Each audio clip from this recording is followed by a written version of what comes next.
آج میں بتاؤں گی کہ التحیات جو ہم نماز میں پڑھتے ہیں، التحیات اس کا معنی کیا ہے۔ ہم پڑھتے ہیں التحیات للہ والصلوات والطیبات۔ اس کا مطلب ہے کہ میری تمام قسم کی عبادت کے لائق صرف اللہ کی ذات ہے۔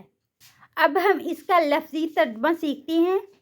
التحیات للہ، میری تمام قسم کی زبان سے نکلنے والی عبادات کے لائق صرف اللہ کی ذات ہے۔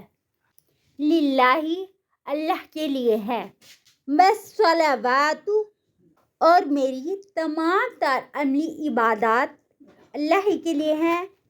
والطیبات، اور میری تمام تر مالی عبادات کے لائق بھی صرف اللہ کی ذات ہے۔ التحیات جیسے ذکر و اذکار کرنا، نماز پڑھنا، تسبیحات کرنا، جتنی بھی بول کر زبان سے میں عبادت کرتی ہوں وہ ساری اللہ کے لیے ہے۔ والصلوات، جیسے میں نے وضو کیا، قبلہ کے رخ کھڑے ہو کر قیام، رکوع، سجود کیا، طواف کرنا، جتنی بھی میری عملی عبادت ہیں اس کے لائق بھی صرف اللہ کی ذات ہے۔ والطیبات، اور میری تمام تر مالی عبادات جو مال خرچ کر کے عبادت کی جائے وہ ساری اس میں آتی ہیں، جیسے صدقہ خیرات کرنا، قربانی کرنا وغیرہ۔ یہ توحید ہے۔ جیسے ہم پڑھتے ہیں لا الہ الا اللہ،